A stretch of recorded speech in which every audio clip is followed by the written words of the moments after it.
Well, howdy there, folks. This is your host, ID Jester, and welcome back to my YouTube channel. I am proud to introduce my brand new Roll20 5th Edition Dungeons & Dragons campaign. I'm going to be DMing a brand new campaign on Roll20. If you watched my Roll20 kind of overview videos, we talked about getting a campaign started, and actually tonight will be our first game. So there won't be any gameplay in this video. This is going to be just an introductory to some background and kind of give everyone, including new players or you out there on the internet, kind of some brief overview of how things are going to be done here for our campaign so you kind of understand exactly what we're doing. As you can see, we have quite a few players that are coming to this game, and hopefully everybody will be here and on time, and we'll be able to roll, and we'll record some really awesome D&D videos for you guys. We're going to be using Roll20.net, and it will be part of the system that you see going on right here if you're not familiar with it. You should see, since I am the DM, you should see most of the stuff that's going to be behind the scenes. For example, when I click up here at the top, you're going to be able to see some of the maps the players might go to and stuff like that. So there'll be lots of different things you might see from the DM's perspective, and so we'll see how that goes. Hopefully you won't metagame any of this information or try to pass this information along or anything. Anyways, this is going to be just a background and kind of talk about exactly where we are and what we're doing here with this campaign. So first things first, this is a 5th edition campaign, so we're using the full 5th edition Player's Handbook rules and, of course, any other rules associated with 5th edition that have been released by Wizard of the Coast through their PDFs and free downloadable information that they're passing out. So hopefully this will expand exponentially as more and more items come out. But right now we're basically working with the Player's Handbook and, like I mentioned, some of the free PDFs that have been released. So we're going to be using the 5th edition rules. If you're not familiar with the 5th edition rules, I have posted a couple videos on basic overview of the differences between 5th edition and 3.5, Pathfinder, and 4th edition. So you can check out those videos if you're not sure exactly what's going on. Within the Roll20 system, every character you see should have some information on it and a health bar. I'm going to try to keep all the players so they have access to their character name and their health bar on there. And all the players should see one another's health bar as well as all of the monsters' health bar. I think it just makes it a little fairer for people than trying to waste time for me saying, okay, this guy's half hurt or he's half damaged or whatever. Just put a health bar on there. It's easier for the players to know. They can obviously see if goblin's got arrows sticking out of them or not, or whatever the case may be. For those of you at home and aren't participating in this campaign, anytime a character clicks on, or I click on, in this case, a character, you're going to see 3 little bubbles come up on the top.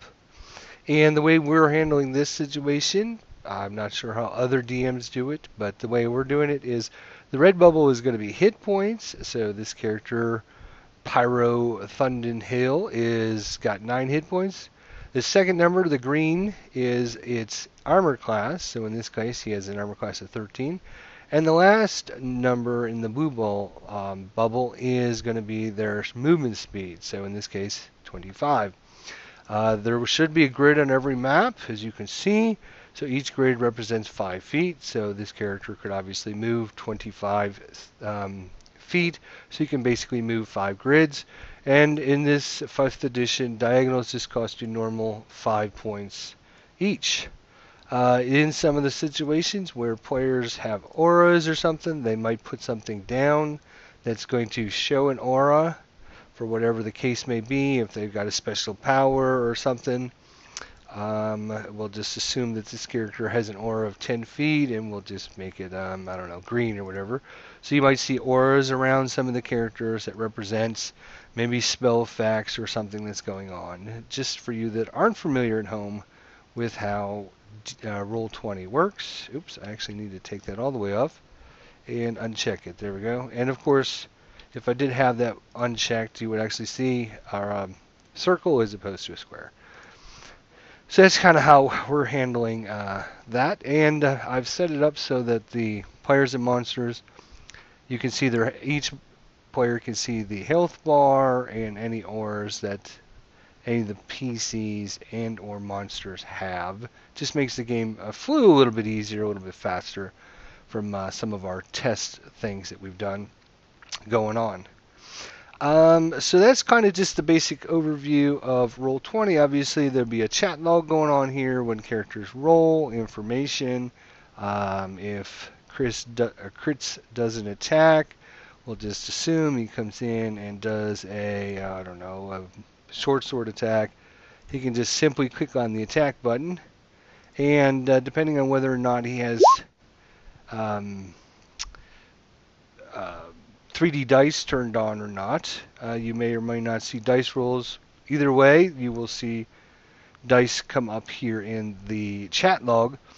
And the way that 5th edition is done is that anytime you use any of the characters, powers, and such built into the character sheet, it automatically rolls 2 20-sided dice for you. The reason for that is advantage and disadvantage in 5th edition. If the character doesn't have advantage or disadvantage for the certain situation, we will just take the first number and ignore the second number. The second number will just be there in case he does have advantage or disadvantage. So just to clarify advantage and disadvantage, if you have advantage in your attack, you're going to roll 2 20-sided dice and you're going to take the higher number, and the exact same thing except for the opposite with disadvantage. If you have disadvantage, you're going to roll 2 20-sided dice and take the lower number. So in this case, if you had advantage, you'd roll a 19. And if you had disadvantage, you'd roll a 15. And if you had neither one, we're just going to take the first number, which happens to be the 19 anyways. So just trying to let everybody know this ahead of time, because as we're progressing through, some of you might be confused on why there's multiple numbers coming up and what these numbers mean later on. And I'm just trying to let you know. That's why I'm doing this introductory video, to kind of show everybody exactly what we're doing within the system. So that's pretty much, I think, everything that I wanted to talk about within the Roll20 system. I'm pretty sure that's everything. All right, let's talk about the characters here and the kind of what we're doing here with the 5th edition rules. I can obviously zoom in and zoom out of the map, and as you can clearly see, the characters are going to be starting in the town of Raven's Bluff. Fortunately for me, I was able to find a very old map of Raven's Bluff. Not even sure where this was, but this is awesome. So this is going to be a Forgotten Realms 5th edition campaign. And so we're going to be using a lot of the lore and history and setting of Forgotten Realms in the world of Atur, I believe is how you say that, something like that, and specifically the continent of Faerun. And if we go to our map here, before we go to the map, so as you know, 5th edition was just released. Player's Handbook was just released just about a week ago, and so actually 8 days ago. And so it's been just the first release, so there's not a lot of brand new information for campaigns or worlds or anything in the Player's Handbook specifically on the history or the lore or anything. So basically you're going to be using the lore as of right now and the history of Faerun and Forgotten Realms back from the 4th edition. So here is a map of the 4th edition of Forgotten Realms and what was going on, and we're going to be using this information until possibly it's been updated by some more manuals and such that come out for 5th edition later on. So I'm going to be going over specifically what all of this means and talk about it here through this introductory video, but I just wanted to share exactly what we're doing. And if if anybody knows where actually Raven's Bluff is, I'll show you, assuming I can scroll over there and zoom in. So if we zoom all the way out, you can see that there's this is the continent of Faerun and lots of really important locations. Let's say over here is Baldur's Gate. If any of you played the Baldur's Gate computer games, this is the town of Baldur's Gate over here. And for you players that play Neverwinter Nights, this is where Neverwinter is over here on the west coast.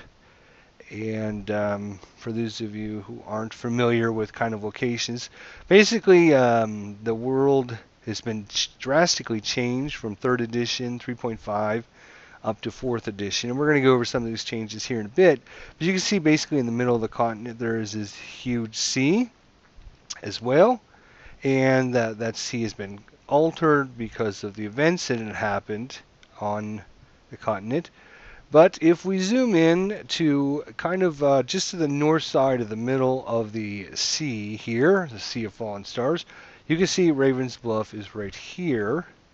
And also Calmet and Tantris are there. And now with 4th edition, this area has been formed into a kingdom of Vesperin is the name of the kingdom here. So again, this is kind of all new stuff for 4th edition, as opposed to being a loose city states of their own, or now have a kingdom that they have formed, the kingdom of Vesperin there, just north of the edge of the Sea of the Falling Stars. So when we talk about the important events in history of Faerun, I had basically created this sheet for my players and then passed that information out to get them kind of adjusted to what we're talking about here. We're starting the 5th edition campaign in the time frame of the 4th edition D&D, which is the year 1479. If you play 4th edition, that is basically the year you're playing through. The Spell Plague happened in 1385. We're going to talk about the Spell Plague because it's one of the most important things that had happened through the last 100 years on the world of Faerun. So basically the 94 years have changed, and the world has gone through 94 years of magical chaos and destruction. So the most important thing I think that had happened during this time frame between 3.5 edition and 4th edition, the beginning of 4th edition obviously, is a Spell Plague. The Spell Plague, basically what had happened was Spell Plague was a disaster that struck in the year 1385 and was caused by Midnight's assassination at the hand of Syrinx and Shar. So the goddess of magic basically gave her power to Midnight and took Midnight's form. She was assassinated and killed by Syrinx and Shar, the two evil gods. And with the goddess of the mastery over magic killed, that goddess' power over what they call the weave was disrupted, and the weave basically became entangled and untwined and everything. So you would not have access to magic the way you would normally have access to magic. It was think of your, I don't know, whatever, your rug that starts to come unwoven, and it just would, the strands start going in different directions and everything, and that's kind of, I guess, the way to think about it. And this happened obviously for a decade, which caused lots of different things here. The planet of Troll was transformed, and here's some of the effects. So despite the efforts in the structure of magic out of balance, many spells failed or produced unreliable results, and permanent magic items such as artifact were left intact at the end of the Spell Plague, but charged magic items were either destroyed, warped, ceased to function. Items with dormant magical qualities, which were manually activated, were largely unaffected by the Spell Plague. And you can see there is, I'm not going to go over every specific other effect here, just the kind of the ones that are going to be kind of important to us here, in that the spell plague affected the landscape, meaning the ground rumble and heave up and down like the surface of the sea. Curtains of blue flame swept the landscape, reshaping the land by cutting crevasses or lifting and sculpting the plains into hills and ridges. So a lot of the flat lanes all of a sudden have become mountainous and hilly lands. And openings into the ground were caused by this spell plague. Waves of azure fire appeared everywhere, killing everyone they touched. The surge in use of technology, divine magic, and worship of deities of knowledge and invention. Of course, because of all of this going on, there was political upheaval all across the lands. Many kingdoms were destroyed, taken over, lost, rebirthed. Just a lot of interesting, really a lot of interesting things happening throughout the time of the spell plague. So you can see the aftermath here. 1395, the majority of the effects of the spell plague had come to an end, and most magical arcane magic had returned to normal. By the year 1479, areas of Troll still affected by the spell plague are referred to as the Plague Lands, and 1479, the spell plague was ended by the event known as Mr. Returns. Basically, the goddess of magic has once again returned to restore order to the weave, and it now makes things much more normal than it was during the time of the spell plague. Faerun is very important when you're talking about history and lore of Faerun. Almost everything that is important that happens without the history, throughout the history is godly based, servants of gods, things like that. The gods interweave their, how do I put it, kind of have a direct influence over what happens upon the world, and there was actually a time when the gods actually were banished from the heavens and walked among the mortals. There's a great series of books actually that you can read out there, and it talks about that event and what had happened and everything.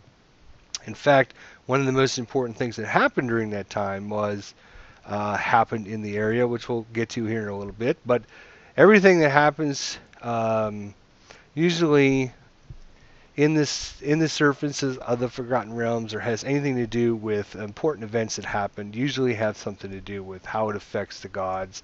And the gods are usually very, very important, and have very kind of an interesting, how they interact with the events, what's going on.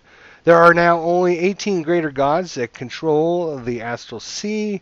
There's a number of regular gods, and then of course there are divine servants of the gods. There are 5 primordials that are still around, and of course there are fiends that are basically as powerful as gods, but they live in their own realm, the 9 hells. And of course these are all categorized kind of on this little chart that I've here, so you can just pause it if you want and take a look. Here's the 10 most important facts that are going on right now in the world of the Forgotten Realms that players and anyone watching this series should be pretty familiar with. So, number one, roughly 100 years has passed since basically 3.5 edition. And we are in the current year of 1479, and it's the year of the Ageless One. Number two, obviously, is what we just talked about. The spell plague has drastically altered the cosmos, and result of the goddess of Mystra being killed, and all the things that have happened here within that, the fact that the spell plague had happened. You could just put it on pause and look that over and read it. Portions of Abir have fused with Troll. So basically, the spell plague have raged beyond just the world as we know it, to a long-lost twin world that has been cut off for millenniums, and basically part of each of the worlds have intertwined with one another, and have broadened, what kind of word is that? Have brung, there we go, have brought with them some of the inhabitants and people that have lived in that section of the world. So basically think of just two worlds that kind of shifting, and part of one world just trading places with another part of the other world. And because of the spell plague, the number of gods has dropped remarkably, and deities have been killed uh, by diabolical plots, chaos of the spell plague. Lots of different things have happened, and the number of gods has dramatically dropped. The spell plague left its mark on creatures. Some of the effects of spell plague persist to this day, especially in the so-called plague lands, where a wild magic still yet rages unrestrained. After exposure to the plague land, some creatures exhibit physical marks called spell scars. These spell scars individually develop unique abilities, but they have a price. So victims of the original spell plague were horribly changed, not simply scarred. Their flesh was wiped and just mutated. And think of like horrible radiation type things that can happen. You might get some extra powers, but they come like you mentioned with a price. Number 6, the huge Underdark collapse has changed the surface of Faerun. As the earth fell away, the level and position of the Sea of Fallen Stars shifted dramatically.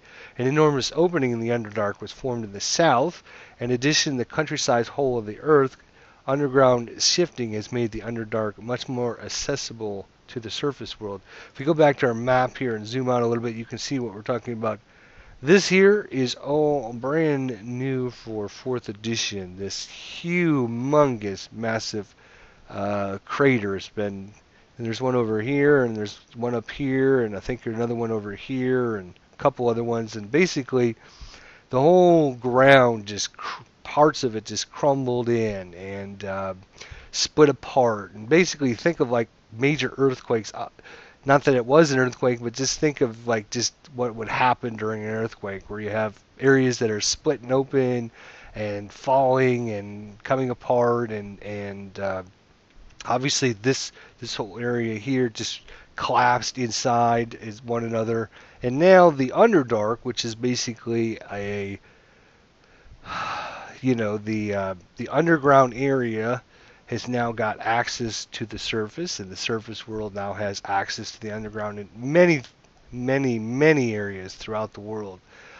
You'll see this effect is obviously, now that has happened, creatures from the Underdark can come up, and people from the surface world can go down in many different areas. And of course, this will have ramifications all over the place, So another very important thing.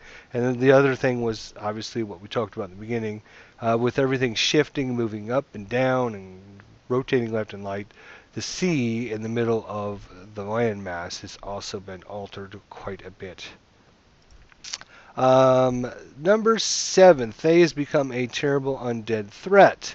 So we have this huge, terrible threat coming down from the Red Wizards, now under the control of this power-hungry Saz-Tam, and he's performing rituals to try to make him an immortal being. And he has an undead army with him, and he basically has his own agenda on how the history of the world is going to play out, obviously.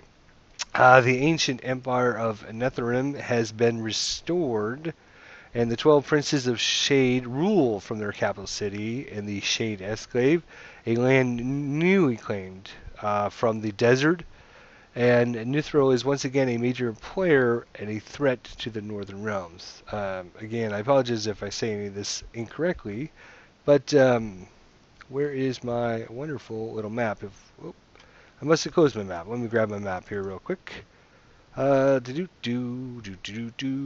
I can kind of show you what we're doing, what we're talking about. And where's my map?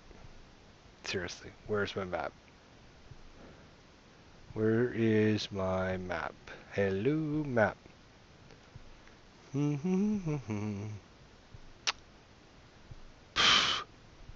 There it is. All right.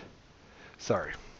So over here on the north, what would that be? Northwest side used to be a huge, massive desert. As you can see, that's no longer.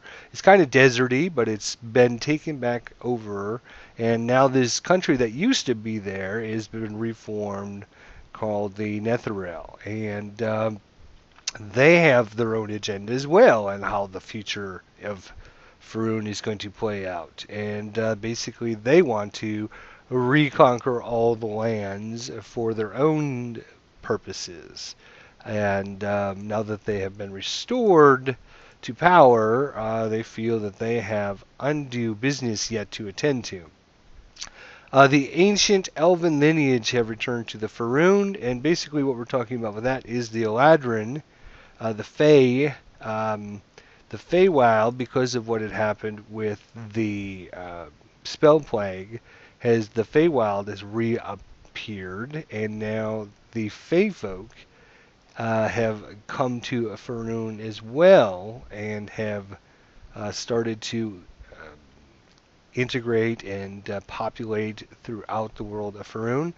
And lastly, most portals don't work anymore because of the breaking of the weave. Obviously, there is problems with portals working and having the correct lineage to go to certain places and such. So, those are the basically overview of the 12 or 10 most important things that are currently playing out throughout the world.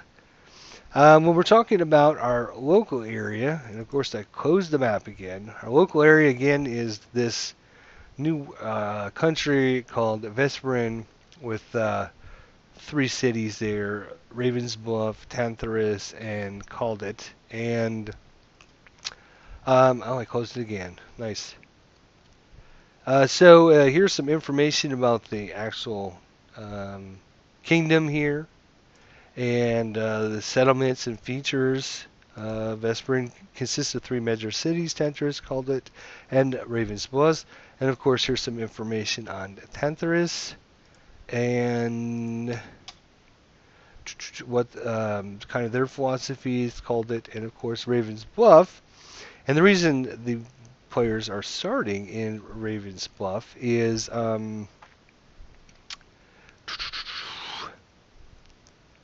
let's see if it explains it here. Over the last 100 years, Ravensbluff has eclipsed Caldet as the largest city. Danger, intrigue, action, and rumors abound in the adventure's paradise. Ravensbluff is sweeter smelling than the tawdry scented Caldet, and less structured than Tantarus. It's with its rigid economic, social, and political class arrangements. As a result, most immigrants choose to settle in Ravensbluff. The city provides an ideal place for all manner of urban and dungeon adventures. Its cellars, sewers, natural caverns, and multiple entry points to the Underdark offer much in the way of below-ground exploration. Really doesn't get into much about Ravensbluff other than, let's see if I've actually copied that information here. Nope, looks like I didn't. Ravensbluff was basically built on an old forgotten dwarven city called Solaris something. Hang on, I'll get you that information. Hang on just a sec. There we go. That gets us some information here. We're talking about Ravensbluff. It's a port city and home to many heroes and adventures. It was built on a bluff on the mouth of the Fire River and above the ruins of the dwarven city Sharbeen, which lies directly beneath the city streets.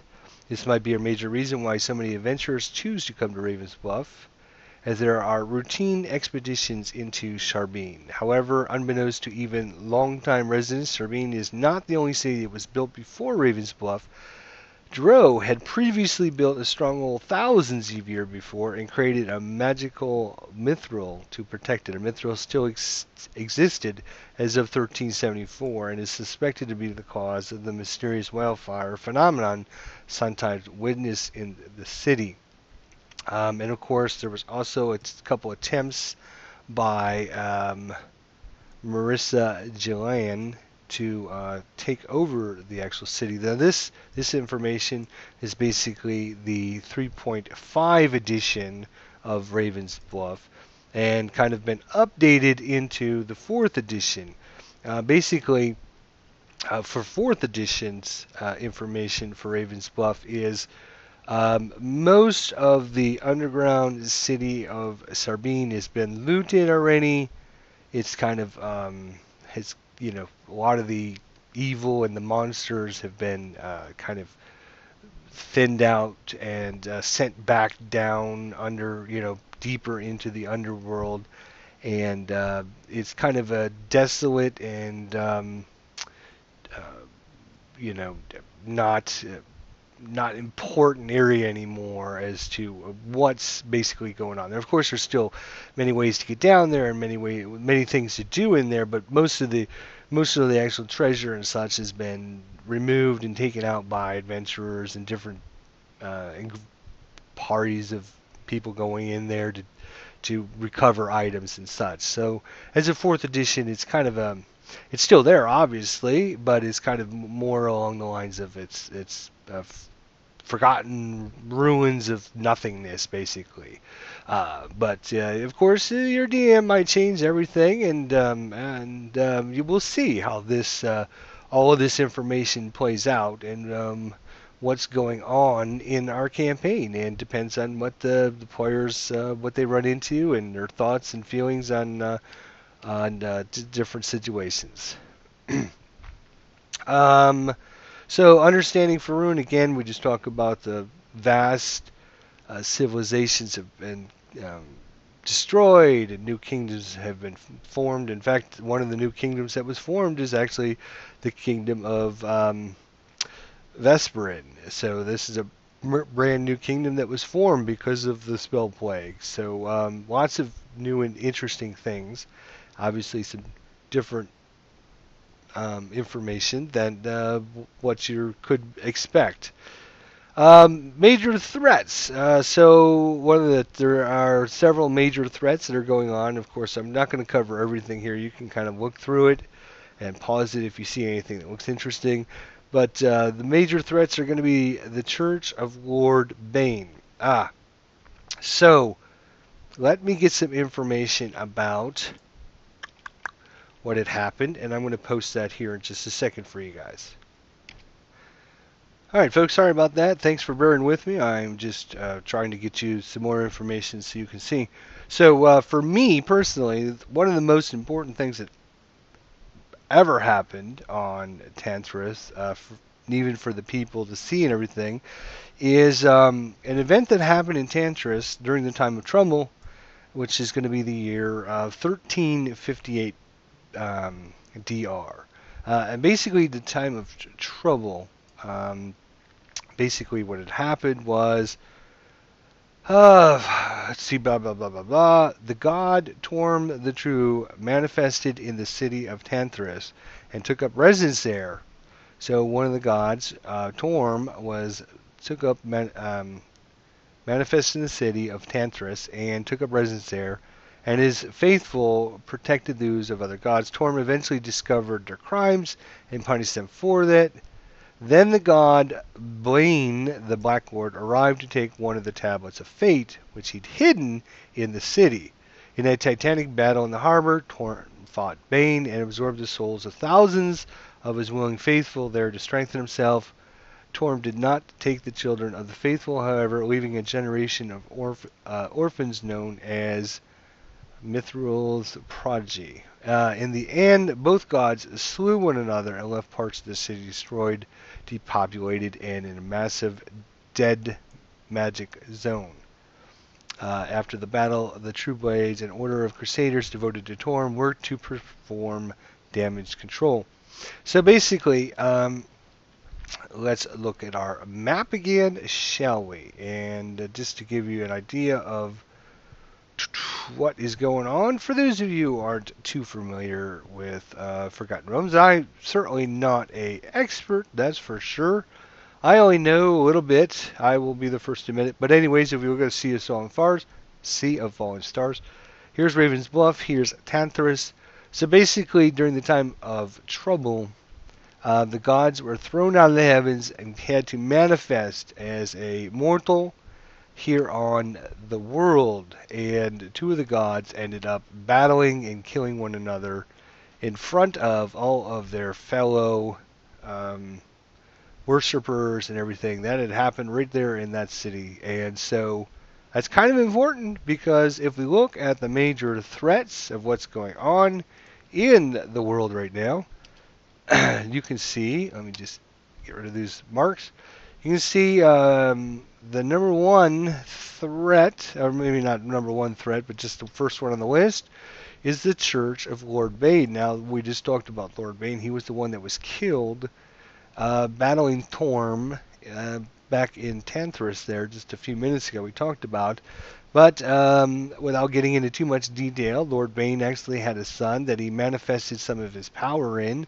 And after a few years, he basically re-energized his power within his son and basically killed his son by uh, coming back to power and just kind of coming out of his son and just ripped him in half and kind of used all the energy of his power to manifest back into a god. So yes, Lord Bane is back, and he's got a Church of Followers, which obviously could be important if you're playing in, any kind of part of the world that, hey, maybe Bane had died there, I don't know, like 150 years ago. So it could be interesting to see how everything plays out there.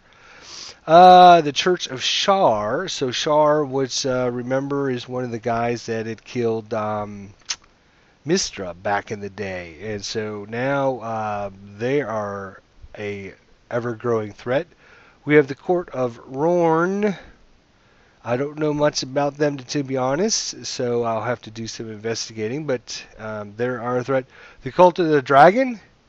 Of course, now that the Underworld has been opened up, another major threat is the Drow, which of course are dark elves, evil elves.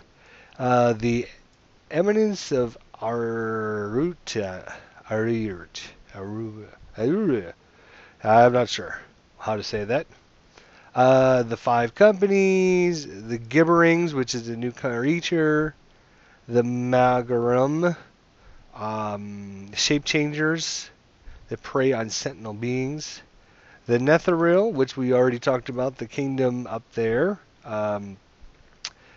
The once fallen Netheril stands again astride northern Faerun, peopled mostly by humans. This mighty and arrogant empire threatens every neighbor land with subjugation, if only succeed in its tyrannical whims. Its expansion won't end there. The Order of the Blue Flame. Now, we talked about the Blue Flame earlier. Anytime the spell plague happened, basically areas of blue flame were created and yada yada. So now there's a whole order of blue flame that want to restore the spell scarred that had now ended with the fact that Mistra has come back to claim the magic. So lots of different things there. Reptile kingdoms, because of the structure of the world and how the land masses have altered, you can now have lots of issues with different reptile kingdoms, which of course could play out very importantly. Of course, you have the undead ruler in the kingdom of Thay there, and his lust for power. You have the warlock knights of Vasta. You have Zentrail, and these are basically small darting lizards that have been manifested through the spell scarred and been altered. And of course the Zentirum, which are a black network of ruthless mercenaries. and they'll be hired out for most any job. So you can see the world is a very dangerous and altered place through all of its history. And now, how all this plays together is obviously this story that our players are going to investigate and try to solve and find out some of the answers of who are the major threats and how are those threats affecting different locations, and how are those threats being governed and powered through. And so it should be quite interesting to see many different areas throughout the world are altered and changed from your normal everyday look at the situation. But as we start here, obviously first level characters aren't going to be dealing with gods and such. So later tonight, we're actually going to be starting our first campaign in Raven's Bluff with the players, and we'll see how it progresses from there. So hopefully you'll stick through and watch this series now that you have a little background of how things are going to be playing out in Roll20, and how it plays out for the characters as they explore and try to figure out what exactly is going on in this 5th edition Forgotten Realms campaign. So thanks for watching, and if you have any thoughts, comments, suggestions, or any information for me, just leave me a post below, and I'm going to start uploading those third editions, the Wednesday 5th edition campaigns will start being uploaded tonight. So you should look for them to come later, and hopefully you'll enjoy them as well. So thanks for watching, and we'll see you guys next time as we play some 5th edition's Dungeons & Dragons campaign. Thanks for watching.